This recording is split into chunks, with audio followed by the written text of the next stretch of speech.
भर्गो देवस्य धीमहि धियो यो नः प्रचोदयात्।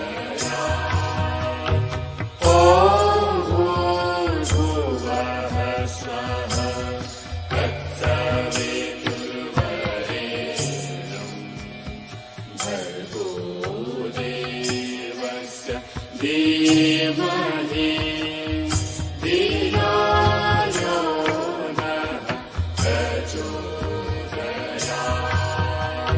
सवितुर्वरेण्यं भर्गो देवस्य धीमहि धियो यो नः प्रचोदयात्। ॐ भूर्भुवस्सुवरे तत्सवितुर्वरेण्यं भर्गो देवस्य धीमहि धियो यो नः प्रचोदयात्। આવો આજની આપણી માતાની પાઠશાળાની શરૂઆત કરીશું। આજનો આપણો સર્વપ્રથમ વિષય છે नेचुरोपैथी અને योग गर्भावस्था में। तो जो हमारे आज के वक्ता है डॉक्टर सोनाली बेन मालवीय, उन्होंने प्राकृतिक चिकित्सा और योगाभ्यास में 25 वर्षों का उनका अनुभव है और वो गुजरात के मुख्यमंत्री द्वारा सम्मानित किए गए हैं। कैबिनेट मंत्री द्वारा उनको 2 बार सम्मानित किया गया है। गुजरात योग बोर्ड के अध्यक्ष द्वारा उनको 8 बार सम्मानित किया गया है। वडोदरा के सांसद, विधायक, स्थायी समिति के अध्यक्ष और पार्षदों द्वारा भी उनको सम्मानित किया गया है। प्रतिभा एक खोज करके गायत्री परिवार हरिद्वार की प्राप्त करता है। वो संसद खेल महाकुंभ संसद खेल कुंभ विश्व रिकॉर्ड धारक है। वो योग रिकॉर्ड धारक है। नेतृत्व और सामाजिक योगदान दे रहे हैं। महिला सुरक्षा सहायता समिति की वो अध्यक्ष है। पारुल विश्वविद्यालय, सिग्मा संस्थान, महिला होम्योपैथी महाविद्यालय, केंद्रीय विद्यालय, डीपीएस स्कूल और कई अन्य संस्थानों के साथ उन्होंने सक्रिय सहयोग उन्होंने किया गया है। और उनकी जो स्वस्थ धन और खुशी प्रेरक और वक्ता है, वो स्वास्थ्य और धन के और खुशी प्रेरक के वो वक्ता है। योग, प्राकृतिक चिकित्सा और आध्यात्मिक कल्याण के माध्यम से जीवन को कैसे प्रेरित किया जाए उसके ऊपर उन्होंने काफी सारी जगह पे उन्होंने अपना सेशन दिया हुआ है। आज उनको मैं नम्र निवेदन करूंगी कि उनका जो वक्तव्य है वो शुरू करेंगे डॉक्टर सोनाली बेन मालवीय जी। धन्यवाद दीदी, आपका भी और इस सेशन में जुड़े हुए सभी का बहुत बहुत धन्यवाद और आभार। आवाज क्लियर आ रही है मेरी? आवाज क्लियर आ रही है, किंतु आपका जो वीडियो है ना वो ऐसे टेढ़ा दिख रहा है। अभी देखो, वीडियो है ना, मैं कैसे सीधा मुंह दिख रहा, ऐसे टेढ़ा दिख रहा। अभी हो गया, अभी हो गया। कंटिन्यू। हाँ, अभी थैंक यू, धन्यवाद। हाँ दीदी, मुझे 4:15 बजे स्टार्ट किया है, तो मुझे कब तक लेना है थोड़ा बता दोगे आप? आप 1 घंटे तक ले सकते हैं। 60 ओके फाइन। 60 to 55 मिनट्स आप ले सकते हैं। ओके ओके, जी जी, बिल्कुल बिल्कुल, थैंक यू सो मच। तो सभी मेरी प्यारी बहनों, सखियों, आप सभी को प्रणाम। और मैं नेचुरोपैथी की डॉक्टर हूँ। पिछले 25 सालों से योग और नेचुरोपैथी की सेवा दे रही हूँ और ईश्वर की कृपा, माता जी की कृपा रहेगी तो आगे भी बहुत अच्छी सेवा देती रहूंगी और सभी को स्वास्थ्य लाभ देती रहूंगी। ज्यादा विलंब न करते हुए जो हमारा आज का विषय है कि गर्भावस्था में नेचुरोपैथी द्वारा अपने और अपने शिशु का ध्यान कैसे रखा जाए, तो इस विषय में हम थोड़ी चर्चा करेंगे। तो आप सभी गर्भावस्था की पहली दूसरी स्टेप में है, यानी किसी का पहली बार है, किसी का दूसरी बार है, तो ये किसी के लिए एकदम नया अनुभव है। अगर दूसरी बार भी होते तो ये भी एक नया अनुभव होता है, क्योंकि हर बार में कुछ ना कुछ शरीर में और 9 महीने में चेंजेस होते हैं। तो सबसे पहले तो हम आते हैं कि आपने डेली रूटीन लाइफ में तो आप अपने डेली रूटीन लाइफ में क्या और कैसे कर सकते हैं, तो कुछ 5 या 6 पॉइंट है, उसी के ऊपर आपको मैं बताऊंगी। तो जो आपको पता है, लेकिन उसमें थोड़ा सा और अधिक फोकस करूंगी। सबसे पहला है कि अपने और अपने शिशु का गर्भावस्था में प्राकृतिक तरीके से ध्यान कैसे रखे, उनकी आयु लंबी कैसे हो, बच्चों का सर्वांगीण विकास कैसे हो, और आपकी नॉर्मल डिलीवरी कैसे हो, इसके ऊपर हमारा फोकस रहता है। तो सबसे पहला हमारा है विषय के अंतर्गत संतुलित आहार। आप बोलोगे हम तो संतुलित आहार लेते हैं, तो संतुलित आहार में भी कुछ हल्का फुल्का चेंजेस है जो आपको ध्यान रखना है। जैसे सबसे पहले है कि आप हर सीजन के फल और फ्रूट्स और सब्जियों को लें। अगर आपको सिर्फ आलू पसंद है तो आप अपने लिए आलू ना खाएं। आपको ये ध्यान रखना है कि आप अकेले नहीं हो, आपके साथ में आपके गर्भ में आपका बालक या बालिका जन्म ले रही है। तो आप एक ही चीज आपको पसंद है उसके ऊपर फोकस न करते हुए अपने बच्चे का पूर्ण सर्वांगीण विकास कैसे हो, इस हिसाब से हर सीजन में भगवान जी ने फूल, फल और सब्जियां बनाई, और उन तीनों का मेल आपको आपके गर्भावस्था में करना है। अगर बारिश के दिन है तो बारिश के दिनों में कौन से फ्रूट्स आते हैं, कौन सी सब्जियां आती है, और कौन से फ्लेवर्स वातावरण में दिखाई देते हैं, उन सबका हमारे ऊपर असर होता है। जैसे अब हमारा आ रहा है ठंडी का शरद ऋतु आ रहा है, इसमें हमें पत्ता गोभी, फ्लावर, पालक, मेथी, ये सारी सब्जियां दिखेगी।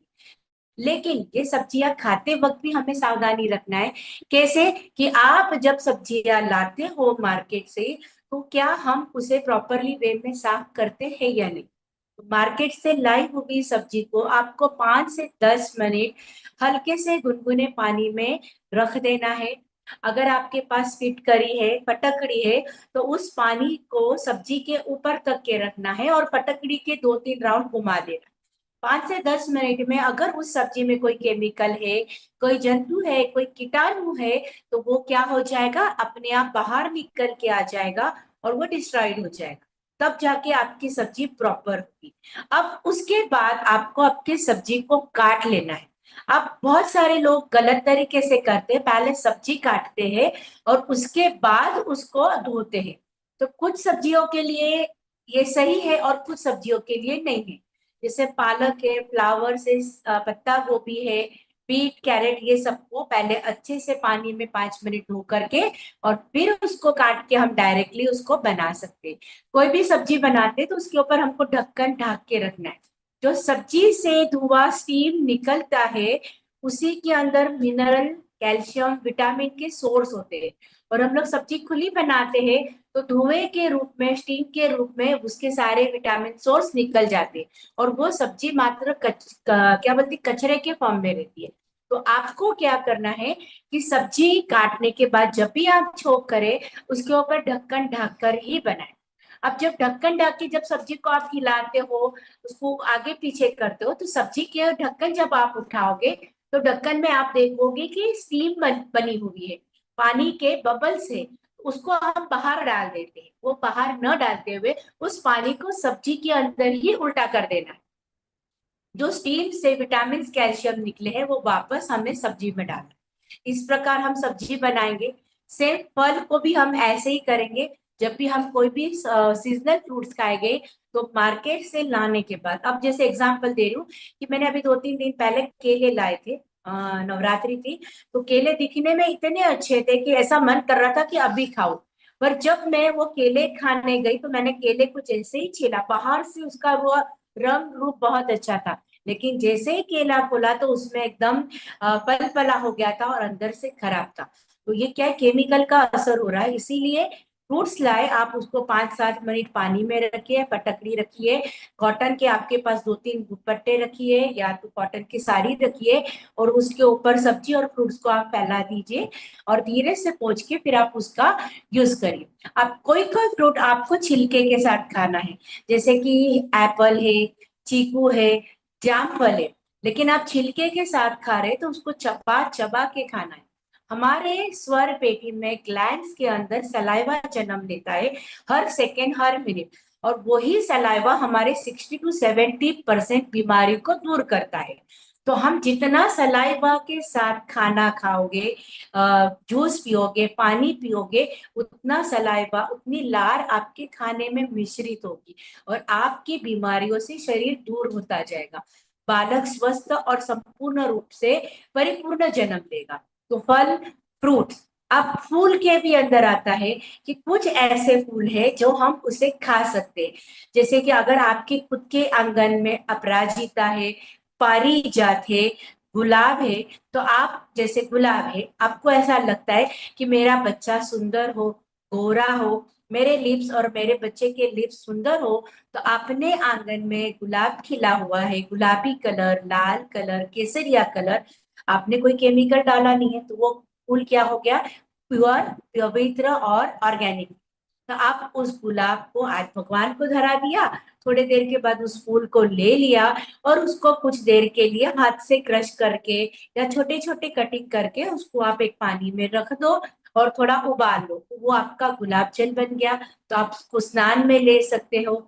अगर आप स्नान में ले सकते हो तो वो एक लिक्विड फॉर्म में हो गया, लेकिन उसको बारीक कूट के उसमें थोड़ा सा कच्चा दूध डाल के रोज का फ्रेश बना 1 या 2 दिन के, उसमें अपने आप धीरे से आप क्रश करोगे दूध में, तो वो दूध हल्का सा पिंक कलर का हो जाएगा और वो पत्तियां आप पूरी मिक्सी में, हैंड मिक्सी में ग्राइंड कर लोगे, तो एक प्रकार की क्रीम तैयार हो जाएगी। आप उस क्रीम को अपने होठों पर लगा लो, अपने गालों पर लगा लो, तो आप और थोड़ा खा लो, तो आपके बच्चे के होठ्स, आपके होठ और आपके बच्चे के गाल भी फूल के, गुलाब के समान सुंदर और गुलाबी कलर के होंगे। ऐसे सीजनल फूड्स और सब्जियों का आप यूज कर सकते हो। अब संतरा है, संतरा अगर आप ज्यादा खाते हो तो हम लोगों में बहुत सारे हमारे आजकल माताएं, सासें बहुत अपने बहुओं के प्रति सतर्क हो गई थी कि हमारा आने वाली पीढ़ी, हमारा पोता पोती अच्छे हो, तो वो आपको जूस बना के देंगी। तो आप जब संतरे का जूस बनाते हो तो 3 संतरे का जूस बनेगा, तब 1 गिलास होता है। वो भी हेल्थ के लिए अच्छा, नो डाउट।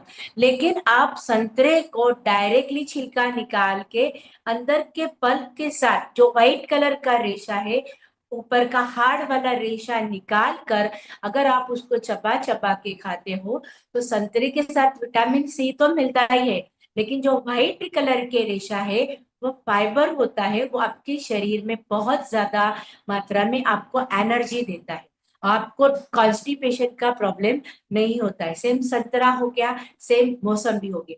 इस प्रकार आप सीजनल फ्रूट्स खा सकते हैं। अभी सीताफल आ गया है, एकदम फ्रेश आ गया है, तो आप बहुत कच्चा और बहुत पका हुआ, ऐसा पलपला ना लेते हुए मध्यम आकार का ले, जिसकी आंख बड़ी हो, ऐसा सीताफल अगर आप खाते हो।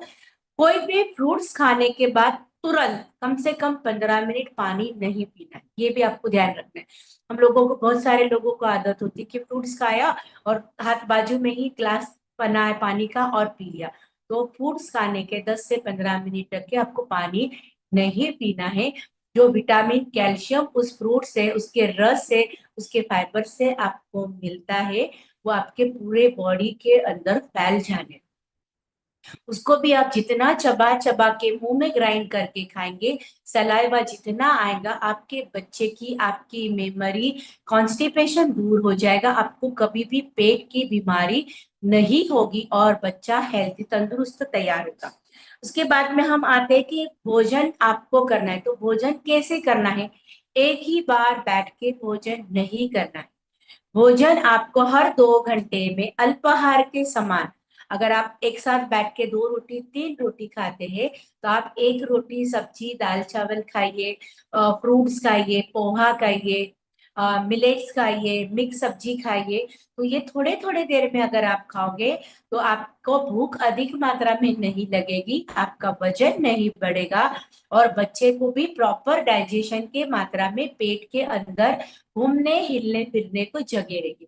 आपने एक ही साथ में अगर भोजन कर लिया, फॉर एग्जाम्पल आपने 1 किलो का खाना खाया, दाल चावल सब्जी रोटी अचार पापड़ सैलेड, ये 1 kg हो गया, तो बच्चे, गर्भ नीचे है और ऊपर पेट है, तो बच्चे के ऊपर वो 1 kg का वजन बढ़ जाएगा और उसको हलचल करने के लिए थोड़ी तकलीफ होगी।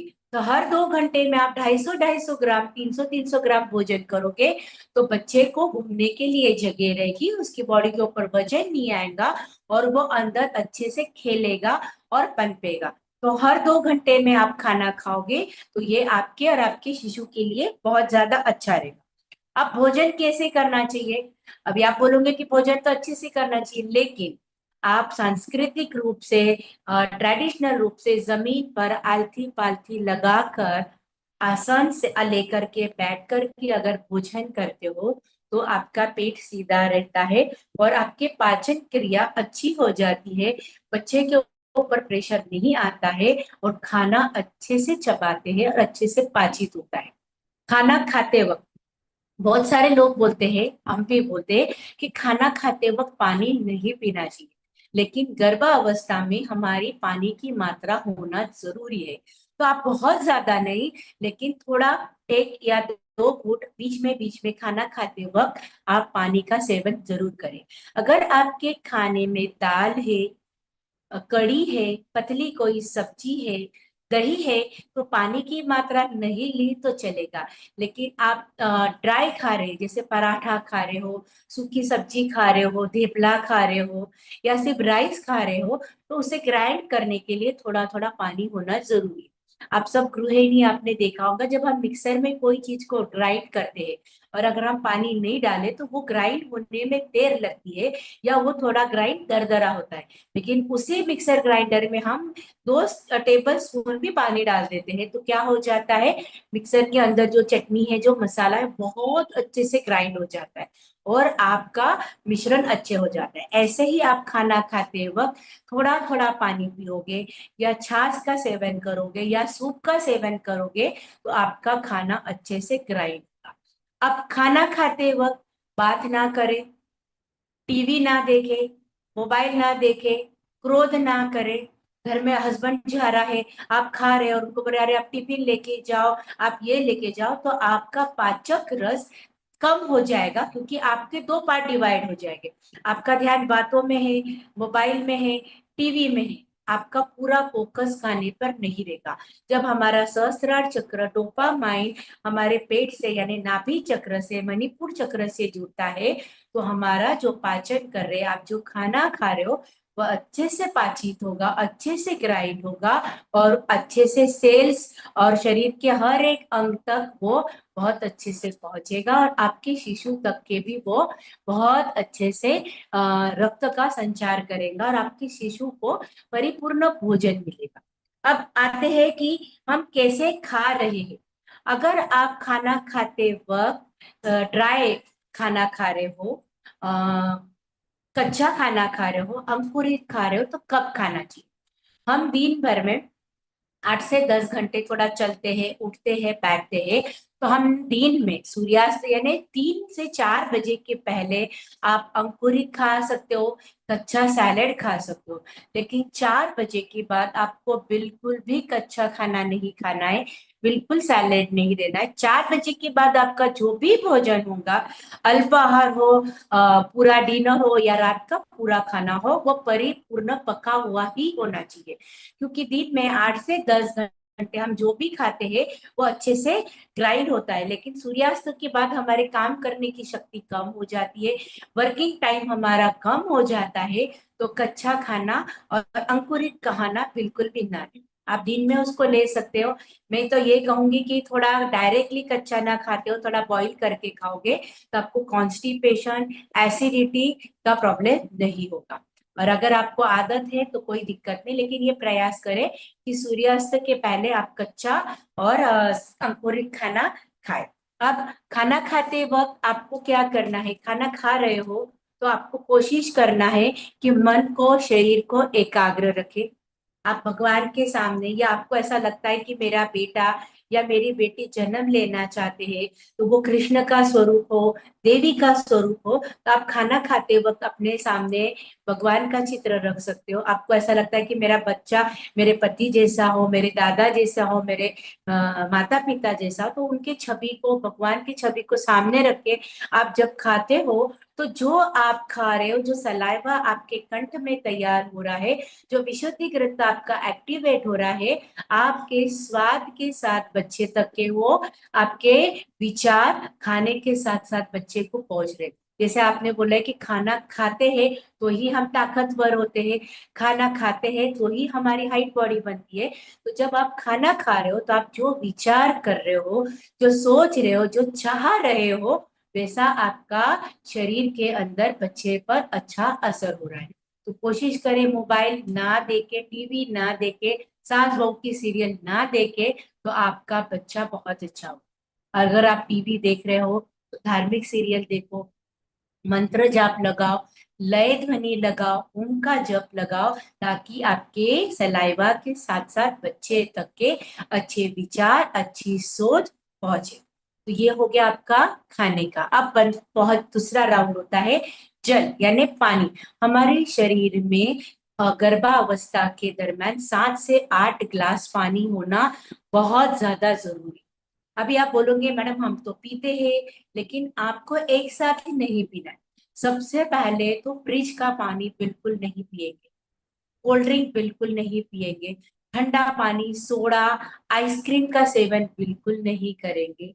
आपको पानी पीना है तो मटके का ताजा पानी पिए, हल्का सा गुनगुना पानी पिए।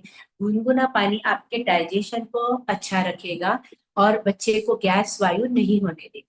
लेकिन आप उसके विपरीत यानी अगर आप ठंडा पानी पीते हो तो बच्चे के और अपने पेट के ऊपर उसका गलत असर होता है। जैसे कि तवा गरम है और आप उसके ऊपर तुरंत ठंडे पानी के छांटे डालते हो तो वो छर करके आवाज देता है। तो ऐसे हमारे बच्चे के ऊपर और हमारे गर्भाशय पर भी इसका गलत असर होता है। इसीलिए कोल्ड ड्रिंक, सोडा, स्पेशली बहुत सारे लेडीज गर्भावस्था में कैल्शियम की कमी वगैरह हो जाती है तो सोडे का डिमांड करती है। तो मेरी प्यारी बहनों, आप बिल्कुल भी सोडे का प्रयोग ना करें। आपको ऐसा मन करता है कि मुझे कुछ डाइजेशन में तकलीफ हो रही है, तो आप पुदीना के पत्ते अपने घर में जरूर रखें। जब भी आपको इंडाइजेशन का प्रॉब्लम हो, कुछ पुदीना के पत्ते चबा ले, सौंफ खा ले, तुलसी के पत्ते चबा ले, आपको नेचुरली सोडे का रूप में असर होगा।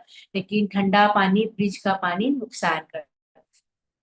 पानी एकदम से ना पिए, हो सके तो कुर्सी पर बैठकर, जमीन पर बैठ करके सिप सिप करके और थोड़ा आवाज करके। आप जितना आवाज करते सलाइवा के अंदर, यहाँ पर हमारा जल कुंभ भरा हुआ है, वहां से पानी सलाइवा ऊपर आता है, हमारे पूरे मुंह में वो घूमते हुए वो सलाइवा आप जब निगलते हो तो बच्चे तक के उसका असर अच्छा पहुंचता है। तो आप अगर फल का जूस ले रहे हो, पंचामृत ले रहे हो, भगवान का जल ले रहे हो, या कोई भी फ्रूट्स का सूप का जूस ले रहे हो, तो आप उसको थोड़ा सिप सिप करके पिए, तो आपका सलाइवा ज्यादा जाएगा। और बैठ कर ही पानी पीना है। हो सके तो भारतीय बैठक में आप बैठो तो आपका पाचक ज्यादा अच्छे से होगा और आप ज्यादा अच्छे से पानी पी पाओगे। अभी हम लोग आते हैं जूस के ऊपर। हम लोगों के बहुत सारे लोगों की यहाँ पर या आप सभी को में से भी आदत होगी कि अभी फ्रूट का जूस निकाला है और आप बोलेंगे अभी जूस निकाला है, तब तक के थोड़ी मैं पूजा करके आ जाऊं या थोड़ा सा काम करके आ जाओ, तब तक के मैं फ्रूट्स के जूस को या दूध को फ्रिज में रख। तो ये आपके लिए नुकसान करेगा। कोई भी फ्रूट का अगर आप जूस निकालते हो तो 10 मिनट के अंदर आप उसको पी लेते हो तो उसका रिजल्ट आपको 100% मिलता है। लेकिन आपने फ्रूट का जूस बनाया है, फ्रूट का जूस निकाल के फ्रिज में रख दिया है, तो उसमें जो मिनरल कैल्शियम तत्व होते हैं वो डिस्ट्रॉयड हो जाते हैं और मात्र आप पानी पीते हो। तो फ्रूट के जूस को इंस्टेंट निकालो और 5 मिनट 10 मिनट के अंदर उसे पी लो। अभी बहुत सारे लोगों को नींबू पानी शहद पीने की आदत है और बहुत अच्छी आदत है, लेकिन उसमें भी हम गलत तरीके से करते हैं कि आपने गर्म गुनगुना पानी लिया है और आपने उसमें शहद डाला, नींबू डाला और उसको थोड़ा डाइनिंग टेबल पर रख दिया और आपने बोल दिया कि अभी 5-10 मिनट के बाद मैं पी लेती हूँ, या मैं पहले बना के रखती हूँ, ब्रश करके आने के बाद पीती हूँ। तो जो नींबू शहद पानी आप 5 से 10 मिनट के बाद पीते हैं तो वो शरीर के लिए स्लो पॉइजन का काम करता है। तो आपको स्लो पॉइजन का कोई यूज नहीं करना है। आप जैसे ही बना रहे हो वैसे ही इंस्टेंट 2 से 3 मिनट में बाकी सारे काम को छोड़ दो। इवन आपके घर में आपके पेरेंट्स ले रहे हैं, आपके पति ले रहे हैं, सास ससुर ले रहे हैं, और वो भी ये गलती कर रहे हैं, तो आप उनको ये बात बता दो कि नींबू शहद पानी, गुनगुना पानी, ये 5-10 मिनट के बाद में धीरे धीरे स्लो पॉइजन बनता जाता है। तो आप इसको इंस्टेंट पीजिए, तो ये आपके लिए काम देगा। आगे आप अभी बहुत सारे लोग, स्पेशली हमारे गुजरात में ऐसा होता है, आम का रस है, गन्ने का रस है, आप उसको पी रहे हो, आपको पता है कि इसमें बहुत सारे फायदे, लेकिन हम उसमें क्या कर देते हैं, नमक डाल।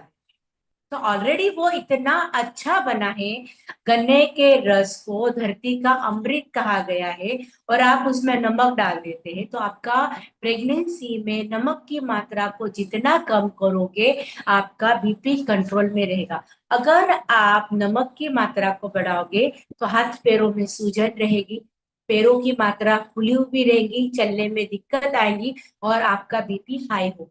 इसीलिए हो सके उतना कम, हो सके तो अपना सेंधा नमक और काला नमक ले, और खाने में थोड़ा नमक कम रखें।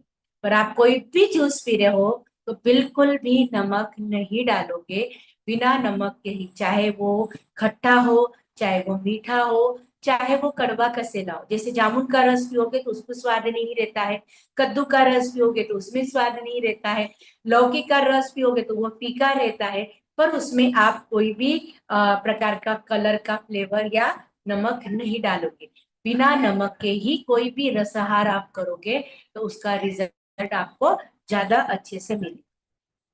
बढ़ते हैं, समझ में आ गया? किसी को कोई दिक्कत होगी तो मैं लास्ट में क्वेश्चन आपको पूछूंगी। उम्मीद करती हूँ आपको अच्छा लग रहा है। तृप्ति बेन, आवाज अच्छी आ रही है बराबर? अब बढ़ते हैं एक्सरसाइज, योग, प्राणायाम। शायद आपके बहुत सारे सेशन हो गए होंगे योग प्राणायाम गर्भावस्था में कैसे करें, लेकिन कुछ योग प्राणायाम ऐसे होते हैं जो गर्भावस्था में विशेषकर आपको बहुत लाभदायक देते हैं। जैसे कि सबसे पहले तो योग प्राणायाम करते वक्त आपको ध्यान रखना है कि आपके शरीर के आसपास कोई भी नुकीली चीज ना हो, कोई भी टेबल ना हो, बेड ना हो, बेड के ऊपर या टेबल के ऊपर या कुर्सी पर बैठकर आप योग प्राणायाम ना करें। आराम से जमीन पर आलती पालती लगाकर, दीवार का सहारा लेकर, कुर्सी पर बैठकर आप आराम से, कुर्सी भी यानी मैं आपको बता रही हूँ लकड़े की हो, मजबूत हो, ऐसी जगह आप योग प्राणायाम करें। सबसे पहले सूक्ष्म व्यायाम करें, हर एक जॉइंट्स की एक्सरसाइज करें।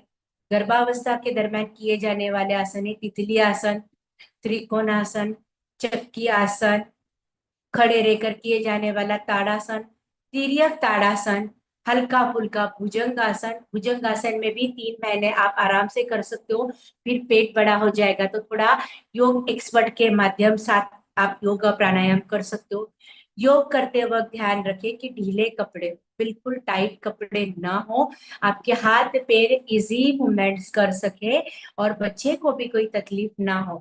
जैसे अगर आपने टाइट जीन्स पहनी है, सलवार पहनी है, तो उसकी नॉट एकदम ढीली पहने, या नाभि के नीचे। मैं आपको पूछती हूँ, हाँ, नींबू पानी का लास्ट में आप नोट डाउन करो, मैं आपको बताती हूँ। नाभि के नीचे आपके सलवार की नाड़ी हो, और नाड़ी इतनी ढीली हो कि आप उसके अंदर पेट और सलवार के बीच में अगर हाथ डाले तो इतनी जगह हो, ढीला हो। आपके आसपास योग करते वक्त आपके एनलॉस हो, परी बेटा, तो ये आप उसको हल्का फुल्का एक्सरसाइज कर सकते हो। नीचे दरी बिठा कर करो। आपके पैर में सॉक्स ना पहने, क्योंकि प्रेगनेंसी में क्या होता है कि जितना आप सावधानी रखोगे उतना ज्यादा अच्छा रहेगा। तो आपको क्या करना है कि बिना सॉक्स पहने एक्सरसाइज करना है, ताकि आपका पैर ना फिसले। सूक्ष्म व्यायाम करें, ये कुछ आपको आसन बताए हैं। अगर आपको सेशन अच्छा लगा और आपके अगर योग के क्लास या सेशन हो गए होंगे तो कोई दिक्कत नहीं, लेकिन मौका मिला तो मैं आपको योग प्रेगनेंसी में करने वाले आसन जरूर बताऊंगी। थोड़ा शरीर को ऊपर की ओर जरूर खींचे, ताकि आपके नाभि के हिस्सा और पेट के नीचे का हिस्सा थोड़ा खिंचाव रहे, क्योंकि गर्भावस्था में पेट और नाभि के हिस्से में बहुत बड़ा बदलाव आता है। तो आपको एक्सरसाइज की, स्पेशली ताड़ासन की, बैठ कर खड़े रहकर आदत होनी चाहिए, ताकि बच्चे को आसानी से मूवमेंट्स कर सके, हिल डुल सके। तो आप ये एक्सरसाइज कुछ कुछ जरूर करें। प्राणायाम, प्राणायाम के अंदर विशेषकर अनुलोम विलोम, सूर्य भेदी, चंद्र भेदी, भ्रामरी, ओम, इसका उच्चार ज्यादा करें। कपालभाति बिल्कुल ना करें। पहले 3 महीने आपने अगर कपालभाति की है तो कर सकते हैं, लेकिन बाद में कपालभाति बिल्कुल ना करें। भ्रामरी प्राणायाम करेंगे और जितना म का गुंजन करेंगे, हमारे लिप्स के अंदर से हमारे डोपामाइन तक के एक नस जाती है और लिप से लेकर के नाभि तक के एक नस जाती है जो आपको पूरा वाइब्रेट करती है।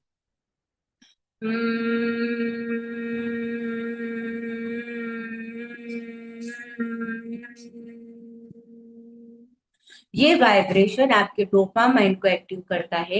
आप जब भ्रामरी करते हैं, आंखें बंद रहती है, तो आपको अपने वाइब्रेशन को महसूस करते रहना है और बच्चे के अंदर पॉजिटिव वाइब्रेशन को डालना है। आप जैसा सोच रहे हैं, आपका वैसा बच्चा बनते जा रहा है। साथ ही साथ ओम ध्वनि का उच्चारण बहुत ही ज्यादा जरूरी है।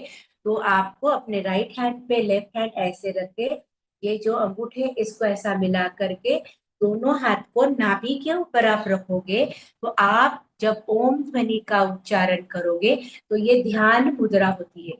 और ये ध्यान मुद्रा जब पेट के ऊपर आप रखोगे और ओम की जप माला करोगे, ओम का रटन करोगे, तो बच्चे का भी मन ध्यान में लगेगा, ओम में लगेगा। और आपको पता है कि ओम सर्वव्यापी है, सर्व जगह पर ओम है।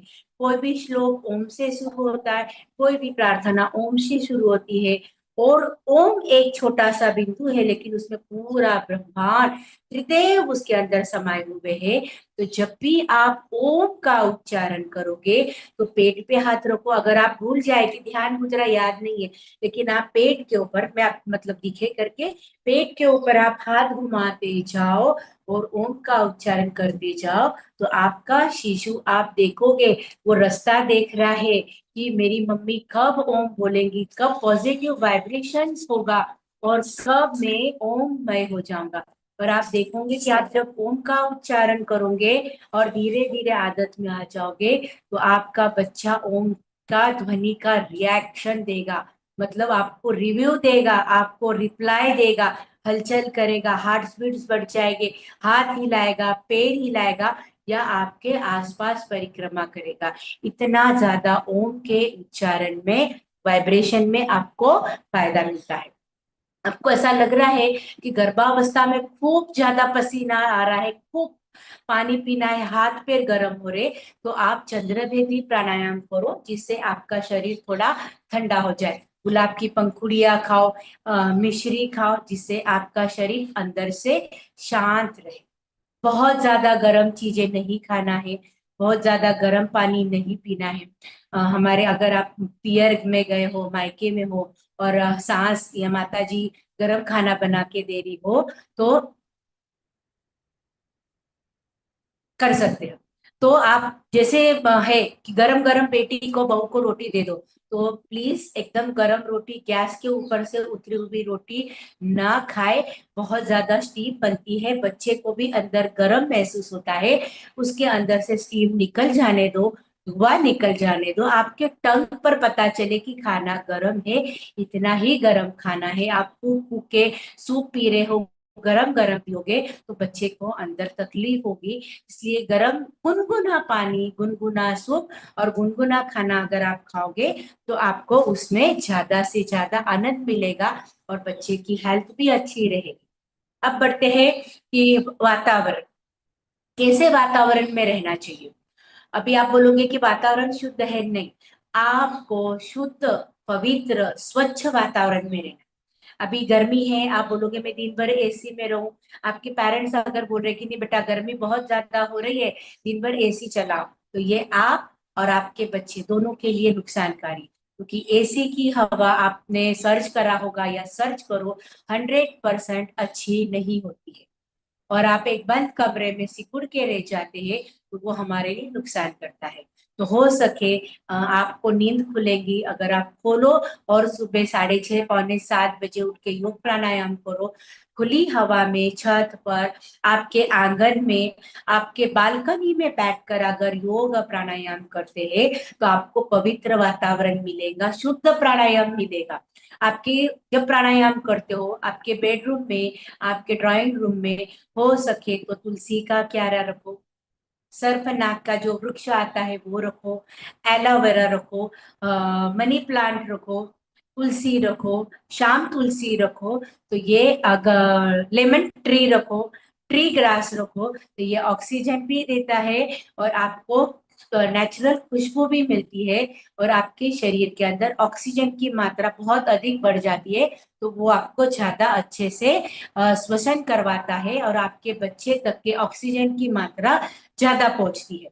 आप सुबह की धूप में योग प्राणायाम करोगे तो आपको पता है कि सूर्य देवता हमारे ऊपर कृपा दृष्टि बरसाते हैं, उनके सूर्य की किरणों से आपका और आपके शरीर का अंदर पनपने वाले बच्चे का जीवन अच्छा होता है।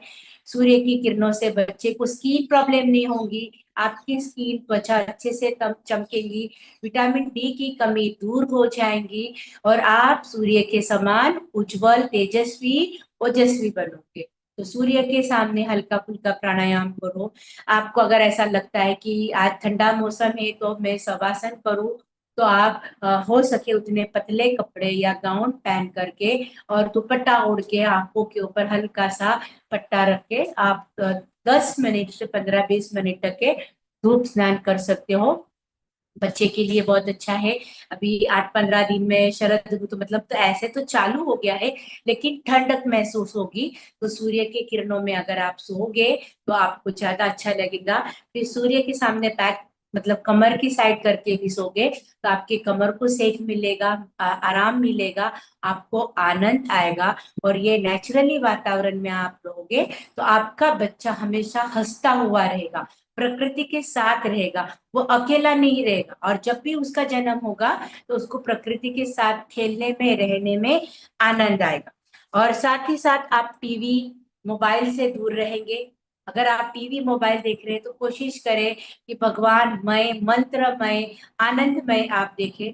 वातावरण में भी आप अपने आप को एक रूम में सिकुड़ के ना रखें, हो सके तो परिवार के साथ, बच्चों के साथ, सास ससुर के साथ, माता पिता के साथ, अपने सहेलियों के साथ आप वार्तालाप करोगे तो आपका डोपामाइन एक्टिव रहेगा, आज्ञा चक्र एक्टिव रहेगा, आपका बिंदु चक्र एक्टिव रहेगा और आपके विचार पॉजिटिव आएंगे। देखो हम लोगों के कुछ लोगों को ऐसा होता है कि सास ससुर नहीं पसंद आते या पारिवारिक कोई क्लेश हो तो, पर मैं आपको ये कहना चाहूंगी अपना समझ के कि आप जितना परिवार के साथ में ये समय पे रहोगे, आपका परिवार का पॉजिटिव वाइब्रेशन आपके बच्चे पर आएगा, आपका बच्चा पारिवारिक होगा। आजकल एक तो हम एक ही बच्चे को जन्म देते हैं या बहुत बहुत कम 2 बच्चे को, लेकिन वो 2 बच्चों के अंदर भी अगर हम पारिवारिक दृष्टि में सामान्य नहीं रखेंगे तो बच्चा आगे जाके अकेला ही रहना पसंद करेगा। इवन कुछ समय के बाद वो बच्चा माता पिता को भी अपनत्व की भावना नहीं देता है। तो कोशिश करो परिवार के साथ में रहो, सहेलियों के साथ में वार्तालाप करो। अभी नवरात्रि गई है, सत्संग करो, श्रावण महीना गया था, भजन कीर्तन, अभी और कार्तिक महीना आ रहा है, आप महिला मंडल के साथ में पारिवारिक परिवार के साथ में रहो। लेकिन हाँ, यहाँ विरुद्ध अगर वो बोलते हैं, आपको निगेटिव विचार देते हैं, गलत बात बोलते हैं, तो आप उस जगह से अपने स्थान को छोड़ के निकल जाए। सिर्फ पारिवारिक पवित्र पॉजिटिव एनर्जी देने वाली बातें करो। जैसे आपके दादा नानी या पापा हो और आपको वो कोई पुरानी बातें बता रहे हैं तो आपको उस पुरानी बातों को महसूस करो, हंसी मजाक के अंदर आपका बच्चा भी हंसता हुआ जन्म लेगा। तो पवित्र वातावरण के साथ में रहो, खुशी के साथ में रहो, आनंद के साथ में रहो, सकारात्मक ऊर्जा के साथ में आप रहोगे तो आपको बहुत अच्छा रहेगा। आराम प्राणायाम के बाद आते हैं स्नान। अब स्नान का भी विशेष महत्व है कि स्नान बहुत अधिक गर्म पानी या बहुत अधिक ठंडे पानी से ना करें, गुनगुना पानी आप लेकर करोगे। अभी संतरे के दिन आ रहे हैं तो संतरे के छिलके को सुखाकर उसका पाउडर आप बना करके पानी में डालो, नीम के पत्तों को थोड़ा सा ग्राइंडर में करके उसका पानी डालो। आपके घर में मैंने आपको बताया था कि गुलाब की पंखुड़ियाँ है, तो गुलाब के पंखुड़ियों को पानी में डालो, नींबू के रस को डालो, नींबू के छिलकों को डालो। तो क्या होगा, ये पानी आपका प्राकृतिक रूप से, नेचुरल रूप से आपको शरीर के अंदर और बाहर सुखद अनुभूति देगा। आप महसूस करोगे कि आपने अगर अगर नहीं है तो कुछ 2-3 ड्रॉप चंदन के खुशबू की, परफ्यूम की, इतर की डाल दो। तो आपके स्नान में शरीर के अंदर आपको दिन भर एक खुशी, ताजगी महसूस होगी। स्नान करते वक्त सावधानी रखें। हो सके तो आप अगर घर में अकेले हैं और नहीं भी हो, आप स्नान कर रहे हो, तो आपके माता पिता या सास ससुर को, या आप आपके रूम में हो, तो बाथरूम का दरवाजा कभी ना लगाए, लोट के रखो। और जब भी स्नान करने जाओ तो आपके घर में जो भी है उनको बता के जाओ कि मैं स्नान करने जा रही हूँ। तो आप आराम से, सावधानी से स्नान करो। जल्दी उठ के खड़े रहने की कोशिश ना करो, खड़े रह करके कपड़े पहनने की कोशिश ना करो। हो सके तो आप अगर बैठ कर कुर्सी पर या आसन पर बैठ के नहा रहे हो, तो बाजू में या दरवाजे के बाहर कुर्सी पर अपने कपड़े रखो। पूरे शरीर को ड्राई करो, अच्छे से ड्राई करो।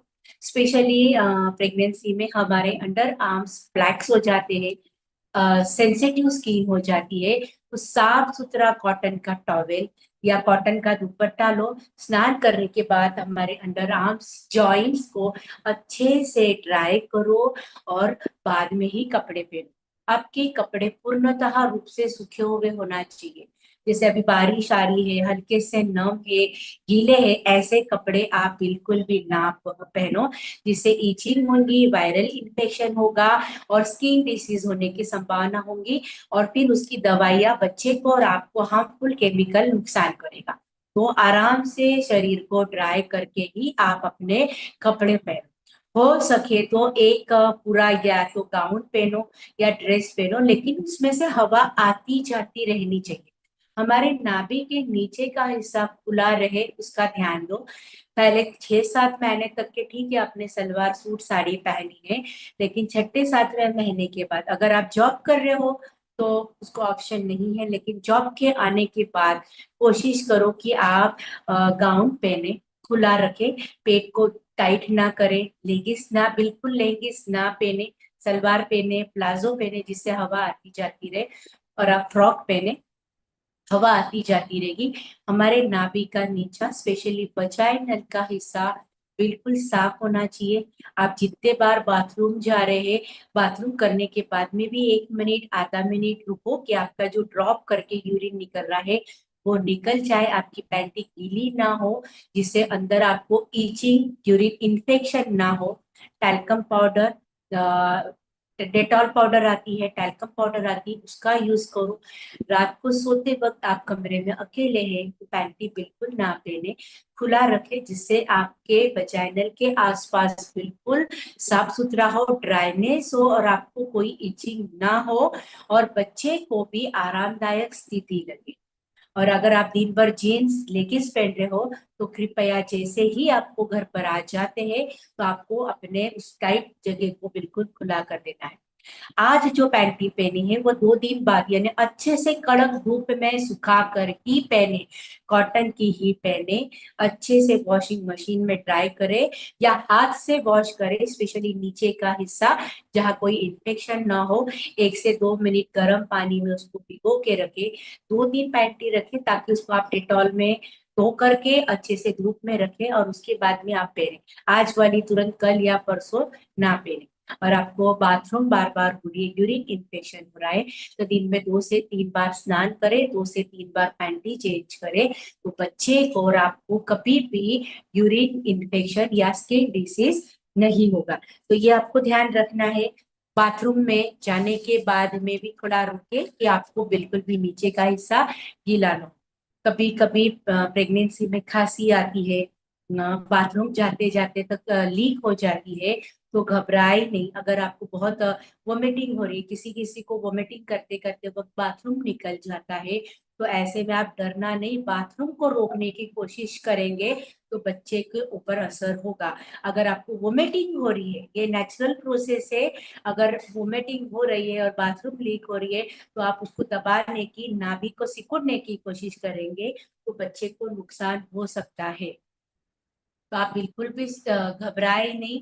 तकलीफ हो रही है, ये 9 महीने आपको बहुत सावधानी सतर्कता से रहना है और आपको अपना और बच्चे का ध्यान रखना है। वोमिटिंग हो रही है, वोमिटिंग पूरी करने के बाद नाक को एक एक करके कचरे को बाहर निकाल दे। पूरा नाक भस्त्रिका प्राणायाम करके जब नाक पूरा अच्छे से साफ हो जाएगा, पूरा नाक पोंछने के बाद बैठ करके कुल्ला करे और फिर वापस आधा ग्लास पानी। और आपको जब आपके वोमिटिंग से सारा निकल गया है तो जैसे वोमिटिंग की और तुरंत आपने खा लिया नहीं, 10 से 15 मिनट आप शवासन करें। दोनों पैरों को फैला दे, दोनों हाथों को फैला दे, आंखों को बंद कर दे, अपने बच्चे को प्यार से सहलाए, बेटा कुछ नहीं हुआ है, सब कुछ हो रहा है, अच्छा हो रहा है, अच्छा ही होने वाला है, मैं आपके साथ हूँ। आप जो पॉजिटिव वाइब्रेशन दोगे वैसे वैसे बच्चे पर वो असर होते जाएगा और बच्चा आपके अटैचमेंट में रहेगा, आपके टच थेरेपी में रहेगा, तो आपको ज्यादा प्यार और दुलार देगा। अब बढ़ते हैं उसके आगे की ओर कि आप ये 9 महीने में प्लास्टिक की चीज का यूज ना करें। जैसे प्लास्टिक के बोतल में पानी ना पिए, प्लास्टिक के थाली में ना खाए, थर्माकोल के ग्लास से ना पिए, प्रिजर्वेटिव डब्बे के खाने का यूज ना करें। आपने बाहर से ऑर्डर किया है तो वो प्लास्टिक के व्हाइट कलर के या ब्लैक कलर के कंटेनर में आता है, तो वो गर्म खाना उस प्लास्टिक के कंटेनर में रहता है, तो थोड़ा सा उसका केमिकल का असर हमारे खाने में आता है। तो प्रयास करें कि ये 9 महीने प्लास्टिक में आया हुआ खाना, प्लास्टिक में पिया हुआ जल, प्रिजर्वेटिव खाने को आप ना खाएं। साथ ही साथ अगर आप सो रहे हैं और आपने मच्छर है सभी की जगह, स्पेशली गुजरात में, वडोदरा में, हमारे यहाँ तो बहुत ज्यादा मच्छर है, हम मॉस्किटो कॉइल का यूज करते हैं, तो प्लीज मॉस्किटो कॉइल का यूज ना करें। आपको भी सांस लेने में तकलीफ होती है और उससे भी ज्यादा तकलीफ बच्चे को होती है, और जब बच्चा जन्म लेगा तो बाद में हो सकता है उसको अस्थमेटिक प्रॉब्लम हो सकते हैं। तो मेरी प्यारी बहनों, बिल्कुल कॉइल का यूज मत करो। अभी आप बोलेंगे मैडम हाँ मच्छर तो खा रहे, तो हमारे पास देसी पहले जमाने में बहुत अच्छा इलाज था, पता है क्या? मच्छरदानी में सुई। आप एसी चालू कर देंगे, दरवाजे खिड़कियां बंद कर दोगे और कॉइल लगा दी, तो आपका पूरा रूम पहले ही बंद हो चुका है, हवा बहुत ज्यादा ठंडी हो चुकी है, और आप देखोगे आजकल मच्छर के कॉइल, मारने वाले कॉइल के ऊपर ही मच्छर बैठे हुए थे, काफी रील्स आए हुए थे। तो मच्छर की कॉइल से मच्छर नहीं मरते हैं, वो साइड में किसी कोने में छुप जाते हैं, और कॉइल का असर हमारे डायरेक्ट नाक से और शरीर से जाता है। तो आप फुल स्पीड में 10 मिनट के लिए फैन को रूम में ऑन कर दे, 5-10 मिनट के लिए कॉइल्स लगा दे, जब तक कि आप बाहर हवा में बैठे, 10-15 मिनट के बाद में उस रूम को खोल दे और फुल स्पीड में फैन लगा के, आजकल रैकेट्स भी बहुत अच्छे इलाज है, तो आप क्या कर सकते हो, रैकेट से मच्छर को मार के मच्छरदानी में अगर आप सोगे तो आपको साइड इफेक्ट नहीं होगा, कॉइल का कोई भी नुकसान नहीं होगा। अब उसके अलावा आप अच्छा प्राकृतिक उपचार कर सकते हो। तो जैसे कि अभी आप, हम अभी नवरात्रि में से गुजर गए, निकल रहे, तो नवरात्रि में हम गूगल गूगल धूप अगरबत्ती, गूगल अगरबत्ती लगाते हैं, कोई अगर है तो लोबान लगाते हैं, नीलगिरी के पत्ते का धुआं लगाते हैं, तेज पत्ते का धुआं लगाते हैं, कपूर जलाते हैं।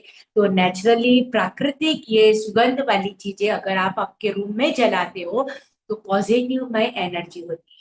और अच्छा इलाज अगर आपको बताओ तो गाय के गोबर का जो छान, आप लोगों में गुजराती में छान बोलते हैं, उस छान के ऊपर आप 1 से 2 चम्मच देसी गाय का घी डाल दो, और उसके ऊपर एक कपूर, एक लौंग और एक इलायची और तेज पत्ता रख दो और उसको जला दो। और ये आपके, आप जिस रूम में रहते हो, बेडरूम में लाउड लिक्विड यूज कर सकते नहीं। देखो, कोई भी कॉइल है, कॉइल तो आप देख, जब वो मच्छर के ऊपर जहर फैला रही है तो वो हमारे ऊपर तो असर करेगी ही करेगी। कोई भी कॉइल मत लगाओ बहनों, बिल्कुल मत लगाओ। आपको जो अभी मैं बता रही हूँ, आप नीलगिरी का लगाओ, नीलगिरी का पत्ता जलाओ, आप तेज पत्ता जलाओ, आप कपूर जलाओ, लौंग जलाओ, इलायची लगाओ, गाय के गोबर के छान के ऊपर आप गाय का घी डालो और उसके ऊपर कपूर, लौंग, इलायची और तेज पत्ता रख के जला दो और उसको अपने रूम में रख दो। आप वो रूम के अंदर एक सबसे ज्यादा 3 फायदे, पॉजिटिव एनर्जी आती है। नहीं नहीं नहीं मैडम, ये आपको अगर बहुत ज्यादा तकलीफ हो रही है, ओडोमॉस मतलब मच्छर बहुत ही ज्यादा है, तो ऑप्शन है। पर बाकी तो मैं आपको कहूंगी कि आप मच्छरदानी का यूज करो, और ये जो मैं नेचुरली जो आपको बता रही हूँ, आप उसका यूज करोगे तो ज्यादा अच्छा रहेगा। आपके बंद कमरे में लौंग, कपूर, इलायची की खुशबू होगी। देखो कोरोना हुआ था तो हम लोग क्या बोलते थे, लौंग, इलायची और कपूर को अपने चेस्ट के यानी ब्लाउज के अंदर या ब्रा में रखो, बच्चे के हाथ में 2 तकिए पे रखो, तो उसकी खुशबू से ऑक्सीजन ज्यादा अच्छे से आता है। तो आप हाँ कपूरदानी यूज कर सकते, बिल्कुल बिल्कुल कपूरदानी यूज कर सकते हो। कपूरदानी के अंदर आप लगाकर रात भर अगर चलाएंगे तो भी कोई नुकसान नहीं होगा, क्योंकि वो आपके और आपके बच्चे की ऑक्सीजन की मात्रा को बढ़ावा देती है। तो आप वो कर सकते, बहुत अच्छा। अगर आप दिन में है घर में और आप संस्कृति को, भारतीय परंपरा को मानते हो, तो आप एक और कर सकते हो। जब हमारा खाना बन जाता है तो हम अग्नि को पहले देते हैं। जैसे अभी हमने गायत्री परिवार से हम जुड़े हुए, हम गायत्री मंत्र बोलते हैं, वो कितना पॉजिटिव ये आपको पता है। तो जब खाना बन जाता है तो हमारे सबके घर में आजकल वो आया है, पता है, जाली आती है रोटी सेकने की, पापड़ सेकने की। तो उसके ऊपर आप है ना छोटा सा जो भी खाना बनाया है, एक छोटे से गाय के गोबर का छान रखते हैं, वो थोड़ा जल जाएगा। तो जो भी खाना बनाया उसका एक एक एक एक दाना वो गाय के गोबर के छान पे रख दो और एक घी डाल दो। तो वो आपका जो धुआं निकलता है वो अन्नपूर्णा माता से पूर्ण युक्त होता है। उस धुएं से भी आप पॉजिटिव, यस यस बिल्कुल बिल्कुल, बहुत सही बताया मैडम ने। तो आप वो पॉजिटिव वातावरण के अंदर भी रह सकते हो। आप गायत्री यज्ञ करते हो, हवन करते हो, नहीं भी करते हो तो हवन सामग्री मिलती है पूजा का भंडार में। वो हवन सामग्री का भी यूज रात को सोने से पहले या आप दिन में आराम कर रहे हो उस वक्त हवन सामग्री का भी अगर यूज कर सकते हो, तो वो धुआं आपको पॉजिटिवमय बनाता है, पॉजिटिवमय बनाता है। बच्चों के अंदर विकार उत्पन्न नहीं होने देता है। अभी 2 साल पहले, 3 साल पहले बैंगलोर में रिसर्च किया गया था। हमारे रामदेव बाबा भी बताते हैं और हम भी बताते हैं कि अग्निहोत्र या कोई भी यज्ञ करते हैं, उसके जो धुएं से उत्पन्न हुआ जो श्वास आपके शरीर में जाता है, तो हमारी बहुत सारी बीमारियां दूर हो जाती है। कैंसर वाली जैसी बीमारी भी अग्निहोत्र से दूर हो जाती है। तो आप पवित्र अग्नि का, उसके धुएं का आत्मसात करोगे तो आपके लिए ये बहुत ही ज्यादा अच्छा रहेगा।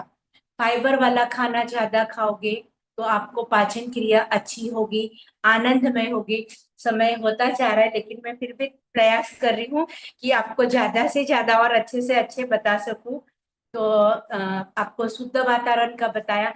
अब मैं बताने जा रही हूँ कि गर्भावस्था के अंदर डॉक्टर ने आपको जो मेडिसिन दी है, विटामिन, कैल्शियम, आयरन जितनी है वो आपको प्रॉपरली लेना है। तो क्या सिर्फ दवाई गोली काफी है क्या? तो नहीं, आपको प्रॉपरली डाइट लेना है। साथ ही साथ हर फ्रूट्स को आपको लेना है। आपको पसंद, अभी आंवला आया है, आप रोज 1 या 2 आंवला खाओ। सीताफल आए, सीताफल खाओ। मौसम्बी आएगा, मौसम्बी खाओ। जामफल आएगा, जाम। लेकिन हर चीज को चबा चबा के ग्राइंड करो, मुंह के अंदर सलाइवा आने दो। माताजी पिताजी बोलते हैं कि ये खाने से, थैंक यू सो मच। आप मतलब अपने माताजी पिताजी बताते हैं कि ये मत खाओ, उनका कहना सही है। लेकिन अगर आप चबा चबा के खाओगे ना तो कोई भी चीज हमारे लिए नुकसान नहीं करती है। ये प्रकृति ने हमें बनाया है, हम उसका सेवन कर सकते हैं और वो हमारे लिए बहुत ही ज्यादा लाभदायक है। तो फ्रूट्स को आप कम, थैंक यू, फ्रूट्स को आप कंपलसरी लो सबसे ज्यादा।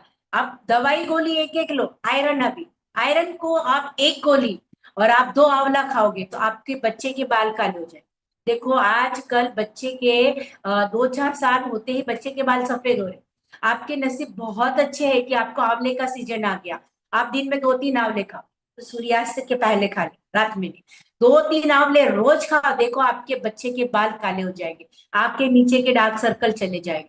गन्ने का रस पियो, बहुत अच्छा। अभी आपको एकदम नेचुरली सीताफल आ गए हैं, आपके घर पे लाओ, घर पे पकाओ, केमिकल वाले सीताफल बिल्कुल ना लो आप। अपने घर पे सीताफल खाओ, बच्चे की आंख काली और मस्त हो जाएंगी। बहुत ज्यादा गुलाब के फूल आए हैं, गेंदे के फूल आए हैं, गेंदे के फूल के स्नान करो, केसरिया आपका बच्चा हो जाएगा। लाल कलर के गुलाब के फूल को आप लगाओ लीव्स पर, बच्चे के लाल एकदम मोट हो जाएंगे। टमाटर अच्छे आने वाले हैं, अभी पालक और मेथी अच्छी आ रही है। क्या हो जाएगा, आपको नेचुरली विटामिन, कैल्शियम, आयरन दवाई में थोड़ा मिल रहा है, लेकिन गन्ने का रस पी सकते हैं। देखो, ऐसे गन्ने का रस प्योर सात्विक है, कोई भी तकलीफ नहीं देता है। पर उसमें आप नमक या सोडा या कुछ तुरंत बनाओ, सामने बनाओ और पियो। अधिक मात्रा में मत पियो, 1 गिलास या आधा गिलास आप पी सकते हो। और उसमें भी प्लास्टिक का ग्लास, जो मेरा टॉपिक का भी चल रहा था, प्लास्टिक के कोई भी चीज का, कंटेनर का, ग्लास का, प्लास्टिक के बोतल का, आप रात को सो रहे हो और आपके पास प्लास्टिक की बोतल पानी भर के, तो बहनों बंद करो। आप स्टील का लोटा ले लो, कॉपर का ले लो, कांच का ग्लास ले लो, पर प्लास्टिक का यूज बिल्कुल मत करो, वो आपको नुकसान देगा। तो प्लास्टिक को टोटली आपको अवॉइड कर देना है। तो ये आपको क्या देगा, आराम देगा। अभी फ्रूट्स के बाद में आते हैं कि आपको ये 9 महीने में बहुत सारे प्रॉब्लम्स आते हैं। अब तीसरे महीने के बाद चालू हो जाएगा, उल्टी ज्यादा आएगी, चक्कर ज्यादा आएंगे, बीपी हाई होगा, थायराइड होगा, शुगर होगा, हाथ पैर सूजेंगे, कमर दर्द होगी, बॉडी में, पेट में दर्द होगा। तो आप हर दर्द के लिए दवाई लोगे, डॉक्टर तो बैठे ही है दवाई देने के लिए, मेडिसिन मेडिकल खुले ही है दवाई देने के लिए।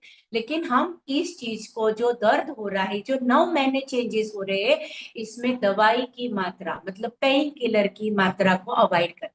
अब आप बोलोगे मैडम मुझे बहुत ज्यादा उल्टी हो रही, तो मैंने थोड़ी देर पहले कहा उल्टी हो रही है तो आप सौंफ को भून लो, और सौंफ को हल्का सा काला नमक लगा लो, हल्दी लगा लो, नमक लगा लो, सौंफ के अंदर थोड़ी सी आप काली या पीली सफेद तीली ले लो, तो आप वो उल्टी ना हो करके वो मुखवास खा सकते हो। आंवले की कैंडी ले लो, वो आप मुखवास बोल के साथ खा सकते हो। तुलसी के पत्ते चबाओगे, मुंह में रखोगे तो आपको उल्टी नहीं होगी। उसके बाद में पुदीना के पत्ते रखोगे तो आपके उल्टी की दवाई ये आपको बंद कर देंगी। उसके बाद में शरीर में दर्द तो होता ही है बहनों, आप इतना बड़ा जीवन का बहुत अच्छा गिफ्ट आप प्राप्त कर रहे हो, तो इसको महसूस करना भी जरूरी है। जब कहते हैं कि हजारों बिच्छुओं के डंक के बाद माँ बनने का सुख प्राप्त होता है, तो थोड़ा दर्द सहन करोगे ना, तो नॉर्मल डिलीवरी को जाओगे। लेकिन हर दर्द को आप गोली लोगे तो सीजर हो जाएगा। तो हाथ पैर अगर दुख रहे, तो हल्के से गर्म गुनगुने पानी में पैर डाल के बैठो, उसमें इप्सम साल्ट डालो या खड़ा नमक डाल के 5-10 मिनट बैठोगे, तो आपकी थकान निकल जाएगी, हाथ पैरों की सूजन कम हो जाएगी, दर्द कम हो जाएगा। आप तलवों में हल्का सा घी लगाओ, घी से मालिश करो, हाथ से कांसे की कटोरी से थोड़ी सी मालिश करो। हमारे पति बहुत अच्छे हैं, तो आप पति को बोलो कि थोड़ा पैर को मसाज कर दो, हाथ पैर को थोड़ा दबा दो, तो ये नेचुरली पेन किलर आपके शरीर को, बच्चे को पिता का पॉजिटिव एनर्जी, पिता का टच थेरेपी मिलेगा, आनंद आएगा। आप आपको ऐसा लग रहा है पेट पे बहुत खुजली आ रही है, तो टैल्कम पाउडर हाथ पे लेकर के गोल गोल घुमा और आप प्यारा सा गाना गाओ, नन्ही सी परी। आपको अगर बेटा चाहिए, बेटी, ये तो ईश्वर की कृपा है कि कुछ भी हो, लेकिन जो भी हो, स्वस्थ हो, तंदुरुस्त हो, मस्त हो, हंसता हो और परिपूर्ण। तो आप टैल्कम पाउडर मसाज कर सकते हो, हल्के फुल्के तेल से मसाज कर सकते हो, पाउडर मसाज कर सकते हो। आपको ऐसा लग रहा है बहुत ज्यादा थकान लग रही है, तो आराम कुर्सी पर बैठ करके आप आराम कुर्सी पर आगे पीछे होगे तो थकान दूर हो जाएगी। कोई लोरी सुनो, म्यूजिक सुनो, मंत्र सुनो, आपकी थकान दूर हो जाएगी। आपको ऐसा लगता है कि आज मैं बहुत थक गई हूँ, तो आप में बहुत सारी प्रतिभा छुपी हुई है। आप में कोई सिंगर है, कोई पेंटर है, कोई मेहंदी आर्टिस्ट है, कोई रंगोली आर्टिस्ट है, कोई गा सकता है, कोई नाच सकता है। मैं नाचने को तो नहीं बोलूंगी, लेकिन बैठे बैठे भी आप नाच सकते हो। तो आपके गुण आपके बच्चे में आना चाहिए, तो आपको अपनी प्रतिभा को बाहर निकालना। गर्भावस्था में बहुत अधिक सोना नुकसानकारी है, बहुत खाना नुकसानकारी है, मोबाइल देखना बहुत नुकसानकारी है, बहुत ज्यादा बात करना नुकसानकारी है। अति सर्वत्र वर्जयते, कोई भी चीज का अति मत करो। आप महाभारत भी पढ़ो, बहुत सारे लोग बोलते हैं महाभारत नहीं पढ़ना चाहिए, लेकिन मैं कहती हूँ महाभारत भी पढ़ो। आप दुर्गा चालीसा पढ़ो, आप शिव चालीसा पढ़ो, आप कृष्ण लीला पढ़ो। सिर्फ पुराने जमाने के बोलेंगे कृष्ण लीला पढ़ो तो नहीं, शिव चालीसा में भी बहुत सारे पाठ है। महामृत्युंजय जप का जाप करो, आपके बेटे को कभी भी अकाल मृत्यु नहीं आएगी। गायत्री मंत्र का जाप करो, आपका बच्चा तेजस्वी ओजस्वी जन्म लेगा। तो समय 4-5 मिनट ही बाकी है, उसके अभी हमारा बहुत सारा बाकी है। तो उम्मीद करती हूँ कि आपको काफी अच्छा लग रहा होगा। पाउडर मसाज, तेल मसाज, कासा मसाज और ठंडे गर्म पानी का सेक, हल्का फुल्का स्नान, खुली हवा, छत के नीचे भी आप सो सकते हो, आरामदायक स्थिति में रह सकते हो। तो आपको काफी आरामदायक खुशी मिलेगी। अपनों से बात करिए, अपनों के साथ ज्यादा रहिए, तो आपको आनंद ही आनंद मिलेगा। दवाइयों का सेवन ज्यादा मत लीजिए, जो जरूरी है डॉक्टर ने बोला है आप उसको अपनाओ, लेकिन दर्द के लिए मेरी बहनों कोई भी पेन किलर का यूज नहीं करो। अगर नेचुरोपैथी ट्रीटमेंट्स लेते हो, नेचुरोपैथी सेंटर जाते हो, तो शिरोधारा लो, नस्य करवाओ, सिर के ऊपर आप मसाज कराओ, हल्का फुल्का फेशियल कराओ, नाभि बस्ती कराओ, लेकिन नेचुरोपैथी एक्सपर्ट अनुभव व्यक्ति के सानिध्य में ही आप ट्रीटमेंट कराओ। जिसके पास में अनुभव है, ऐसे व्यक्ति के पास में आप जा करके अपना शरीर का शुद्धि क्रिया नस्य शिरोधारा कराओगे। जैसे मेरे सेंटर में शिरोधारा होती है तो 45 मिनट टू 50 मिनट मेरे यहाँ कंटिन्यूस, जैसे कि अगर गर्भावस्था में है तो मैं महामृत्युंजय का जप, बच्चों की आवाज, शंख की नाद, ध्वनि लगाती हूँ जिससे बहुत पॉजिटिव मिलता है। नस्य करवाती हूँ जिससे बच्चे की याददाश्त शक्ति, सारा बैक पेन होता है तो गर्म पानी के बैक का सेक कर सकते, हल्का फुल्का, बहुत ज्यादा गर्म नहीं, बिल्कुल आप गर्म पानी का सेक कर सकते हो। या तो फिर आप क्या कर सकते हो कि हमारा जो गरम तौलिया होता है, कॉटन का अपना तौलिया होता है टर्किश का, उसको आप गीला गरम करो और उसको कमर के ऊपर सेक दोगे तो भी आपको कमर पे आराम मिलेगा। कमर के लिए आप थोड़ा सा खड़े होकर के कमर की एक्सरसाइज, राइट लेफ्ट हाथों की मूवमेंट्स अगर आप करोगे तो कमर को आपको आराम मिलेगा और आराम के साथ साथ आपको दर्द में ही राहत मिलती जाएगी। साथ ही साथ आप क्या कर सकते हो कि आपके घर में अगर कोई धूम्रपान कर रहा है, स्मोकिंग है, ड्रिंकिंग है, उसको अवॉइड करो। आपके नियर बाय में कोई प्लास्टिक का बैग जला रहा है, कचरा जला रहा है, तो उस वक्त उससे दूर रहो। कोई केमिकल फैक्ट्री आपके पास में है तो उससे आप दूर रहे। पेट बहुत दर्द कर रहे हैं तो गर्म पानी में कितने देर, देखो गर्म पानी में आप 5 से 10 मिनट, लेकिन गर्म पानी में पैर रखने से पहले 1 गिलास ठंडा पानी आप पी लो। पानी टॉवेल को गीला करके सर के ऊपर रखो और उसके बाद पानी के अंदर पैर डुबो के रखोगे तो आपको उसका जल्दी आराम मिलेगा। Minimum 5-7 minute, maximum 10 minute. पानी बहुत ज्यादा गर्म ना हो, आपको आरामदायक लगे इतना ही पानी आपका गर्म होना चाहिए, उससे ज्यादा नहीं। आप सोते हो तो थोड़ा सीधा लेफ्ट करवट पे सोगे तो ज्यादा अच्छा, लेकिन कभी कभी आपको ऐसा लगेगा तो राइट और लेफ्ट थोड़ा थोड़ा देर आप सो सकते हो। 8 घंटे की नींद पूरी होना है, दोपहर की नींद पूरी होना है। सोते वक्त आपको आपका बच्चा अगर बहुत धार्मिक संस्कारी आज्ञाकारी चाहिए तो सोते वक्त ओम ध्वनि मंत्र जाप लय धुन का आप यूज कर सकते हो। आपके आंखों के सामने उठते वक्त या सोते वक्त भगवान में, देखो मैं अगर 7वें महीने में प्रेगनेंसी अगर देखा जाए तो एक करवट पे सोते हैं ना तो बच्चा एक साइड आ जाता है तो थोड़ा सा दर्द हो सकता है। थोड़े थोड़े देर में आपको मूवमेंट चेंज करती रहना है। दोनों पैर के बीच में अगर स्पंज वाला जो एकदम स्पॉन्जी पिलो होता है ना, आप उसको रखो। पेट के नीचे भी हल्का सा, बहुत मोटा नहीं, ध्यान रखो, हल्का सा स्पंजी पिलो होता है वो पेट के साइड में आप रख के करवट पे लोगे तो थोड़ा सा पेट को सप्लीमेंट्री मतलब सपोर्ट मिलेगा, या पैरों के बीच में तकिया रख के सोओगे तो चलेगा। ये आपका बच्चा कितना वजनदार है ये उसके ऊपर है। मैं अगर आपको बोलूंगी कि लेफ्ट करवट पे सो और बच्चा वजनदार है, तो बच्चे का पूरा वजन लेफ्ट पर आएगा। मैं आपको बोलूंगी राइट साइड, तो राइट पर आएगा।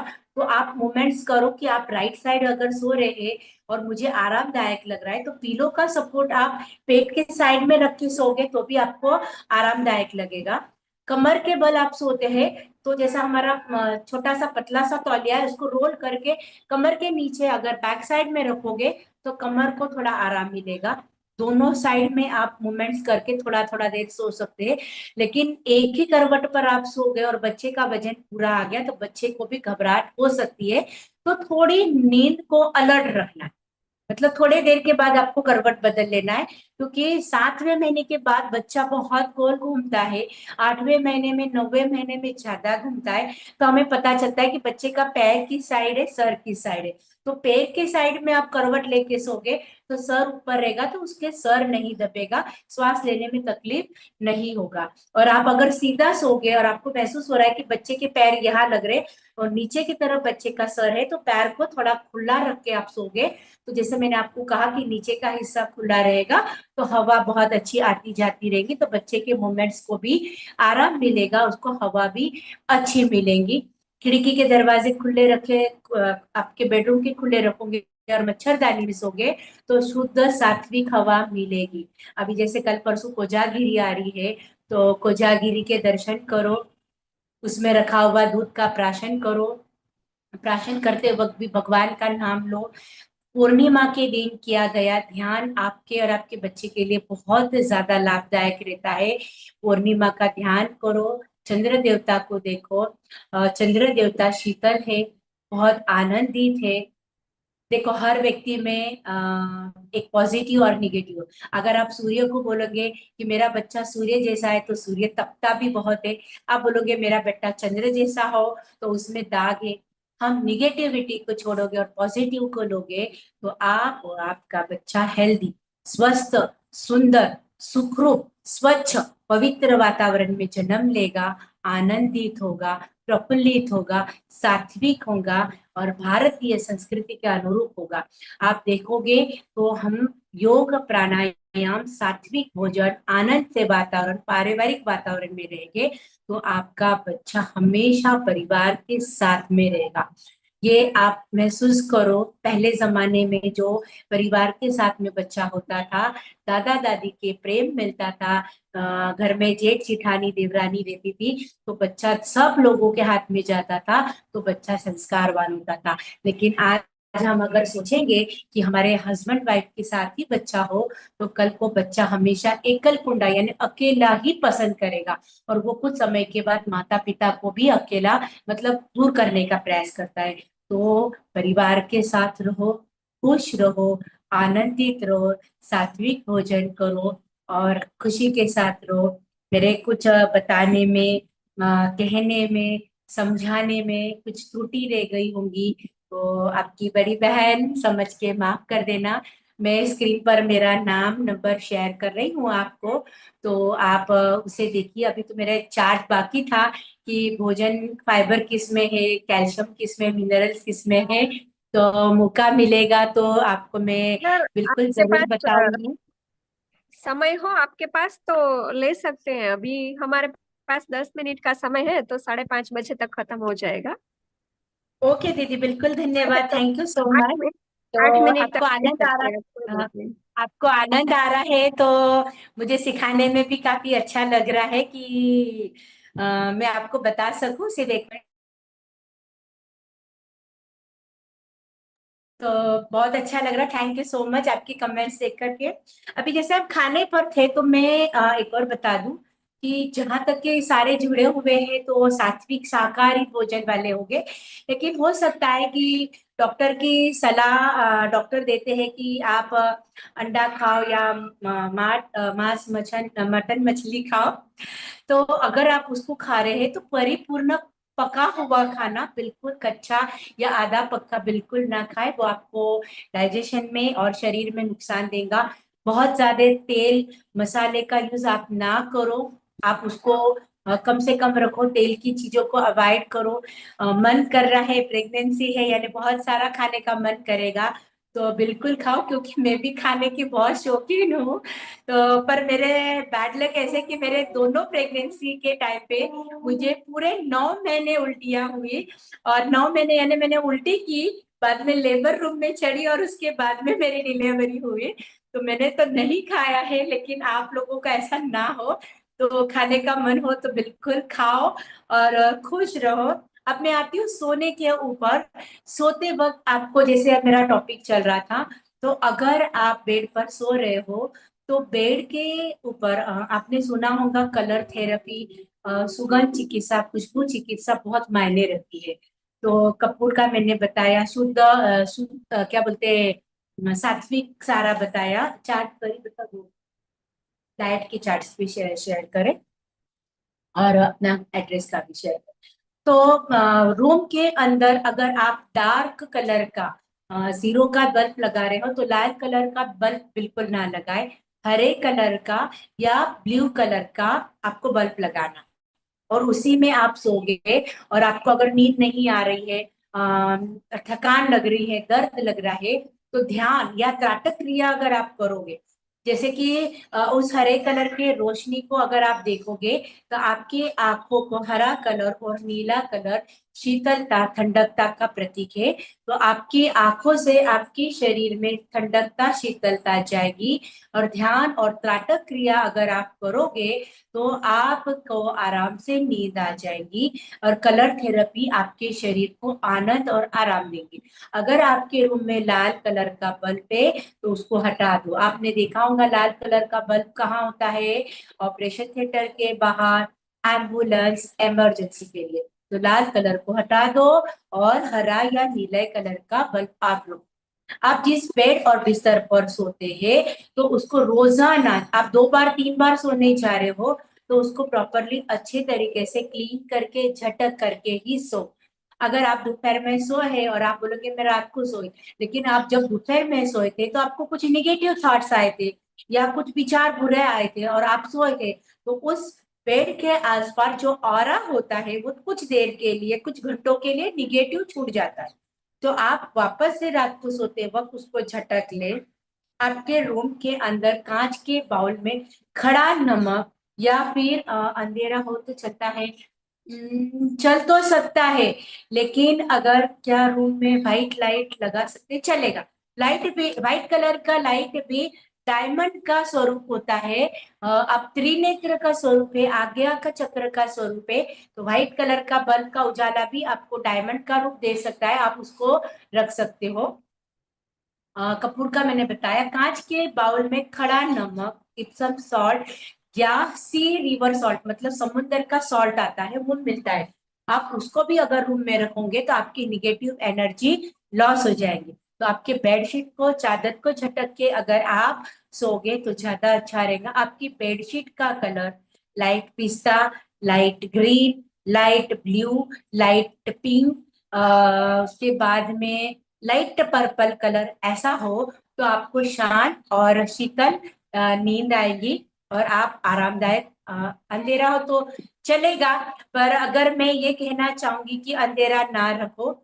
आपकी नींद अगर डिस्टर्ब होती है तो ठीक है, लेकिन हमारी जब नींद जब खुलती है ना, तो हमको ऐसा अंधेरा महसूस होता है, और अंधेरे में हम सोचते हैं कि कोई निगेटिव या परछाई हो। लेकिन 7 8वें 9वें महीने में, स्पेशली छठे महीने के बाद, आपके रूम में उजाला होना चाहिए, ये याद रखो। आपके रूम में कोई ना कोई साथ में सोया हुआ होना चाहिए, पानी का ग्लास पास में हो। निगेटिव थॉट बहुत आते हैं, तो क्या करें, किसकी, एक मिनट, निगेटिव थॉट्स आ रहे थे, मैंने आपको बताया, एक मिनट थोड़ा पानी पी लूं, मैं लगातार बोल रही हूँ तो।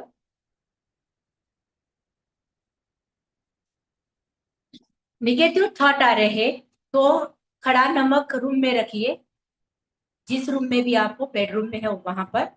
और आप अपने आसपास में जो निगेटिव वाइब्रेशंस होते हैं, या कोई बोलता है तब ज्यादा आते हैं, या आप सोच रहे, देखो आपका डोपामाइन, हमारा शरीर, आपने एक सुना होगा, जैसे खावे अन्न वैसे होवे मन, जैसे हो साथ वैसे हो विकार।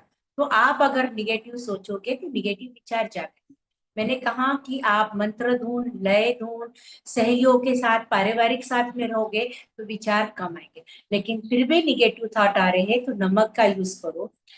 जैसे ही निगेटिव थॉट आए, आप महामृत्युंजय का जाप करो, गायत्री मंत्र का जाप करो और तुरंत बाथरूम जाओ, तो आपका निगेटिव थॉट निकल जाएगा। और आप आपके वॉशरूम में, बेसिन में नमक का पानी रखिए, नमक इप्सम सॉल्ट रखिए या बारीक नमक रखिए, और हाथ में राइट हैंड पे या लेफ्ट हैंड पे रख के ऐसा 5 6 बार 7 बार आप रब करो, और उसके बाद नल के नीचे हाथ को रख दो। तो वो निगेटिव थॉट जो नमक से आपने वॉश किया है, वो निगेटिव थॉट आपका क्या हो जाएगा, निकलता जाएगा, और आपको वापस से निगेटिव थॉट्स नहीं आए। हो सके तो आपके पानी में, स्नान करने के वाले पानी में भी आप सी सॉल्ट यानी समुद्र नमक आता है, रात को नींद ना आए तो क्या करें बता। तो आप ये समुद्र के सॉल्ट का भी यूज करके अपने निगेटिव थॉट का निकाल सकते हैं। जैसे मैंने कहा, लाइट्स का बल्ब आप लगाइए और आपको नींद नहीं आ रही, और छठे सातवें महीने के बाद में ये प्रोसेस ज्यादा चालू हो जाता है। रात को नींद नहीं आ रही है तो आपको क्या करना है। अब मैंने थोड़ी देर पहले कहा कि आपको मोबाइल का यूज नहीं करना, पर आपको नींद नहीं आ रही है उस वक्त मोबाइल का यूज करना है। वो मोबाइल आपसे 1 फीट दूरी पर रखना है। आप उसमें ओम ध्वनि, आपका कोई भी भगवान मय धुन, महामृत्युंजय जप, उसके बाद में ओम नमः शिवाय, ओम नमो भगवते वासुदेवाय, ओम भूर्भुवः स्वाहा, या केवल ओम, या शिव घंटानाद, या पवित्र रिफ्लेक्सोलॉजी या रिलैक्सेशन की धुन 1 से 1.5 घंटे की लिमिटेशन की होती है, वो आप लगा करके सोगे। आपका तकिया है, तकिए के ऊपर 11 बार, मतलब लिखना हाथ से है, 11 बार आप ओम लिखोगे, और आप उस तकिए पर अगर सो जाओगे तो आपको शांत गहरी नींद आएगी। सोने से पहले 11 बार भ्रामरी ओम का उच्चारण करोगे, गहरी नींद आएगी। पति के साथ अच्छे से प्यार भरी बातें करोगे, गहरी नींद आएगी। पर आप दिन भर थके हुए हैं, सास ने ये किया, देवरानी ने ये किया, या ऑफिस में ये हुआ, अगर ये बात करोगे तो आपको नींद नहीं आएगी। जहाँ की वहां सोच को छोड़ दो।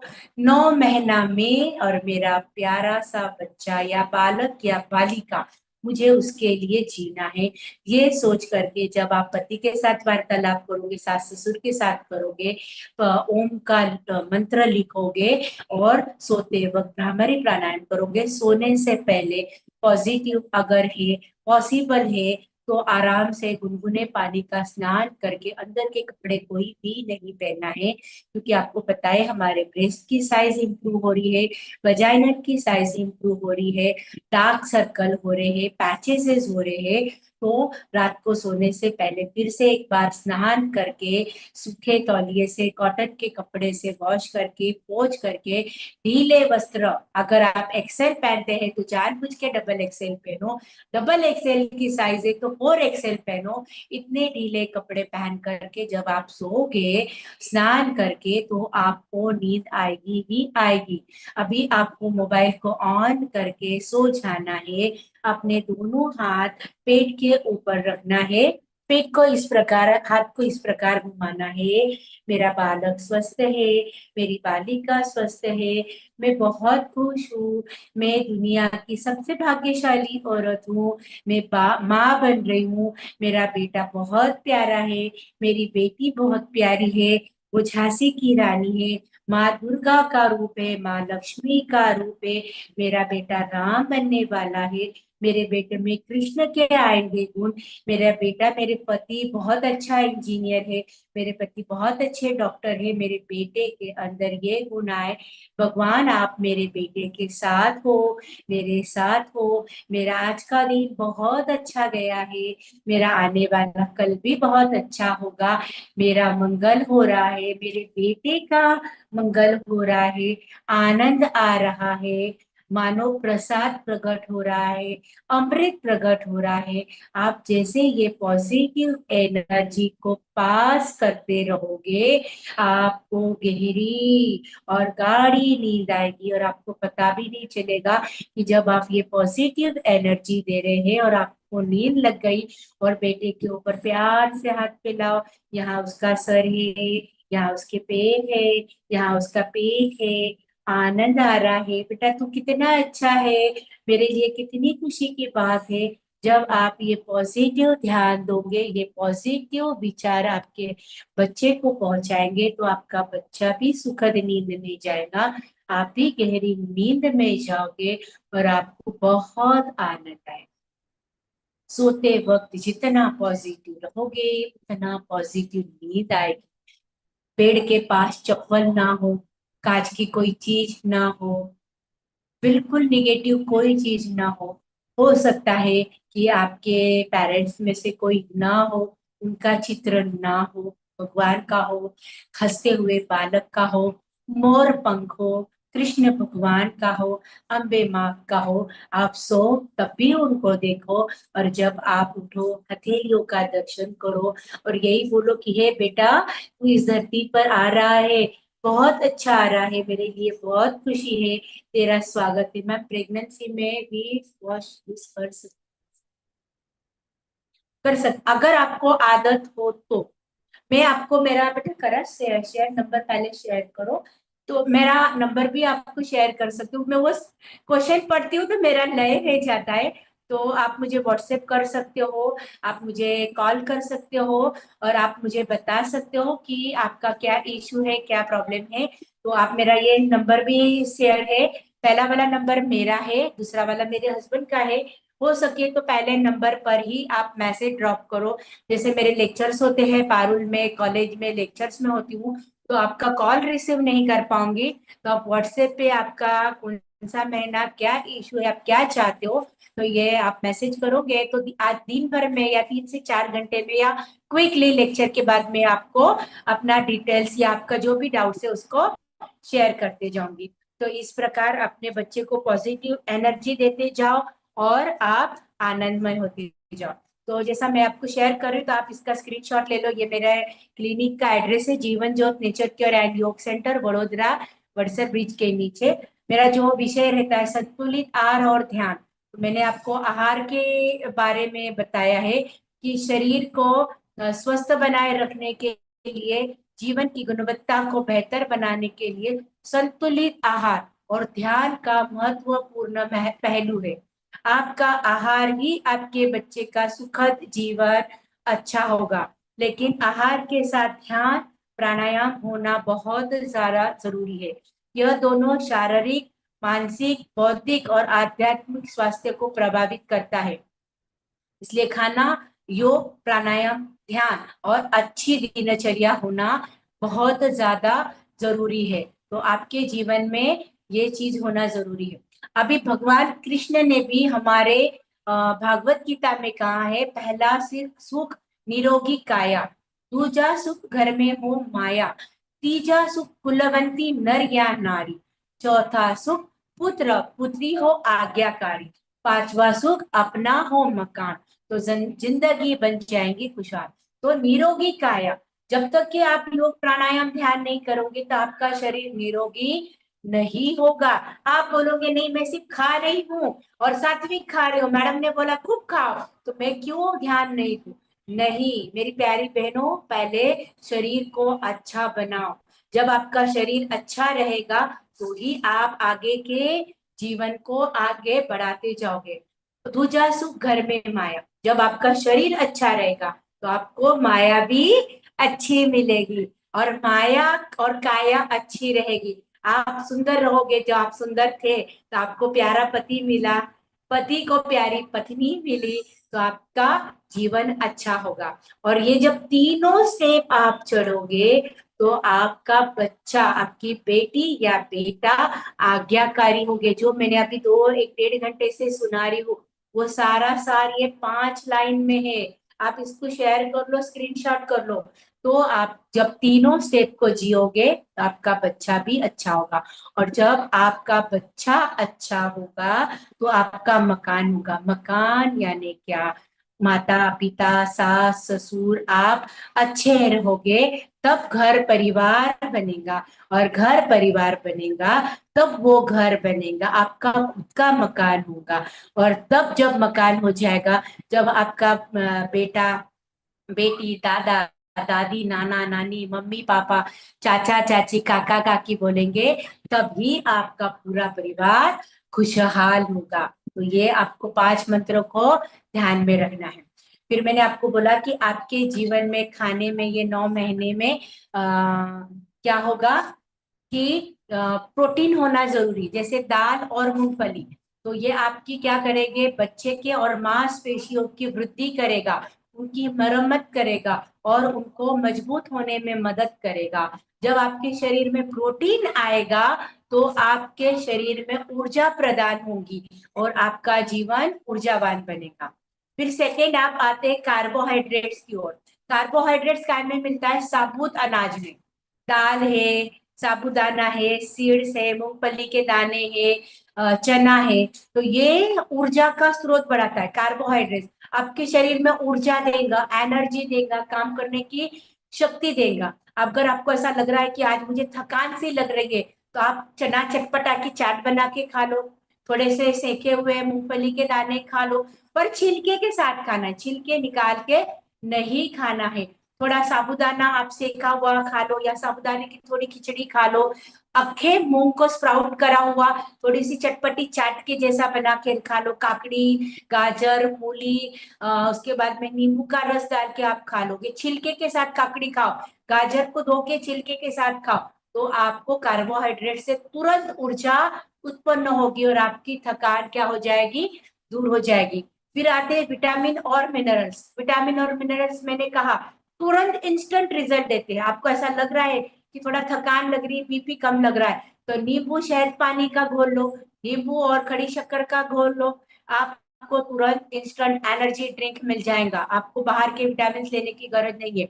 आप चबा चबा के ककड़ी खा लो, चबा चबा के गाजर खा लो, पीट खा लो। आपको इनडाइजेशन लग रहा है, अरे बाप रे अब क्या हो रहा है, तो मैंने कहा आपको तुलसी के पत्ते पुदीना के पत्ते या तो फिर आप मूली चबा के खा लो, आपके डकार निकलेंगे, गैस निकलेंगे बाहर। सुआ की सब्जी आपको पता होगी, तो सुआ की सब्जी खाओगे तो दिन पर तो जितनी डकार पेट में गैस वायु है वो सारा क्या हो जाएगा? आपका निकलते जाएगा, निकलते जाएगा, और आपको विटामिन कैल्शियम मिनरल्स मिलेगा।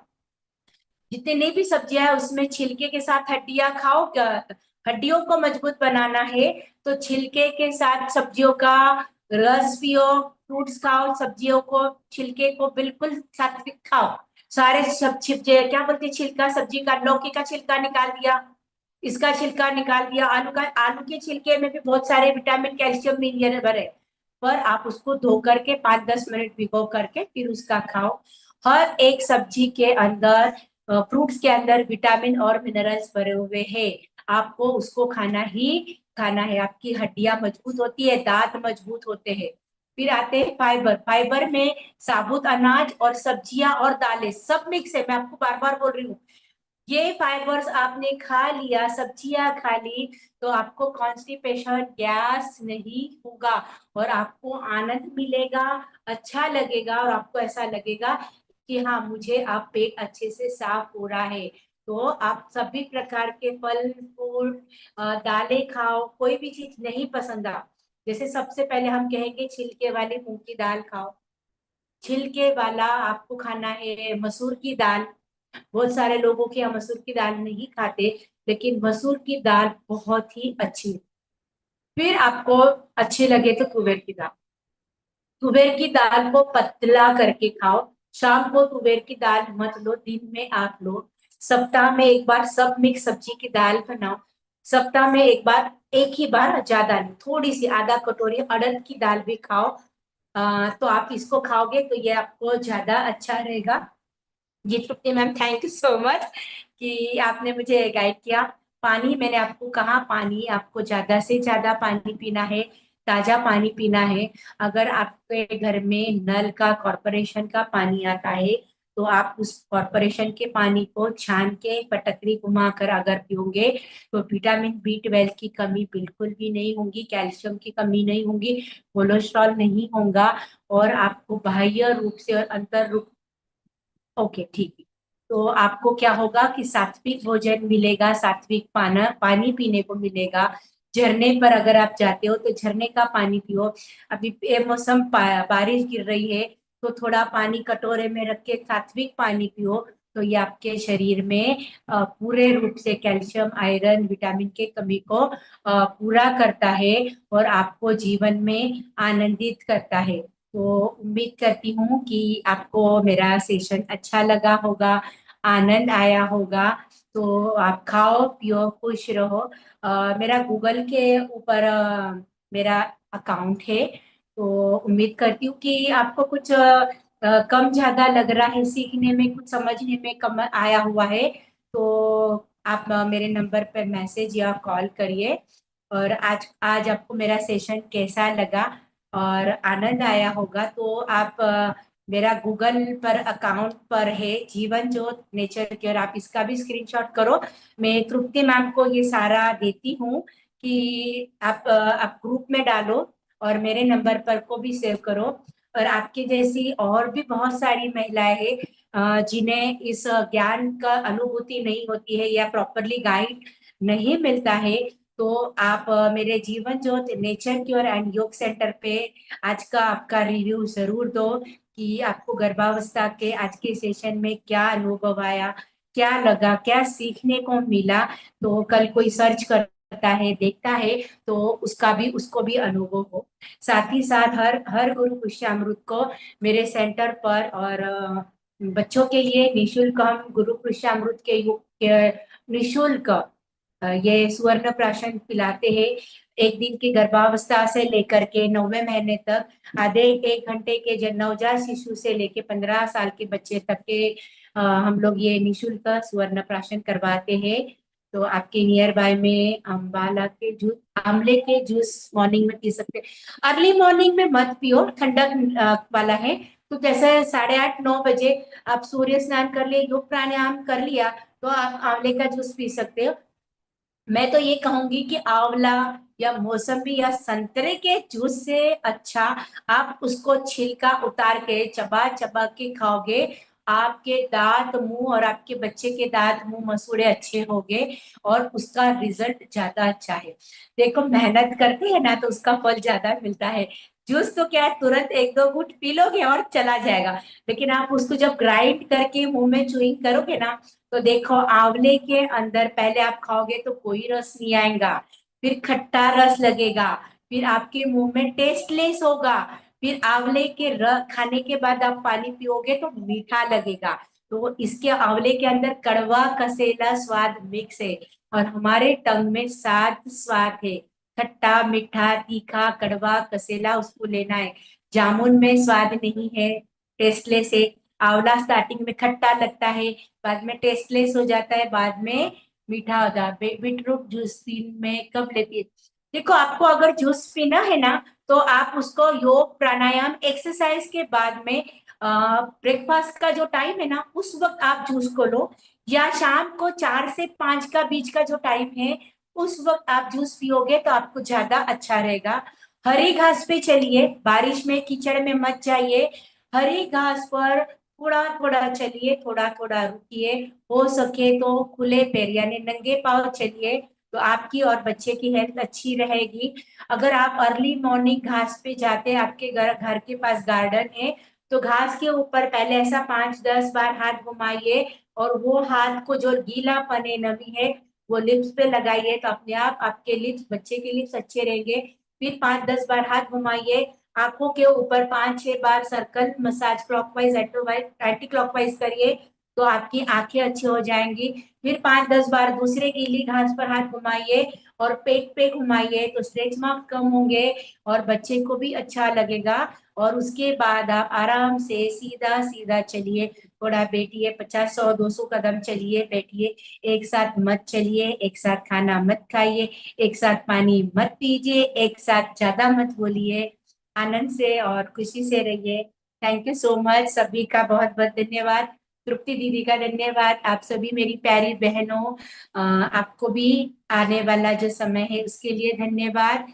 खुश रहो, स्वस्थ रहो, मस्त रहो, परिवार के साथ रहो और अपने अच्छे बच्चे को जन्म दो और नॉर्मल डिलीवरी के लिए मेहनत करो।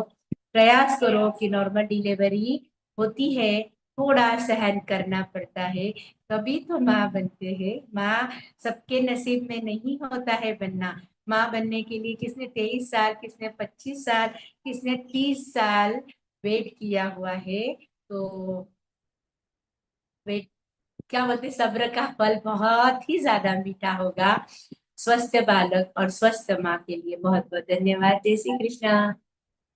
बहुत बहुत धन्यवाद डॉक्टर सोनाली बहन ने अपना कीमती समय देके हमें, उनको बताना आपको बहुत है, मतलब अंदर बहुत भरा हुआ है, तो उनके ज्ञान जो हमें लाभ मिला उसके लिए उनका बहुत बहुत धन्यवाद।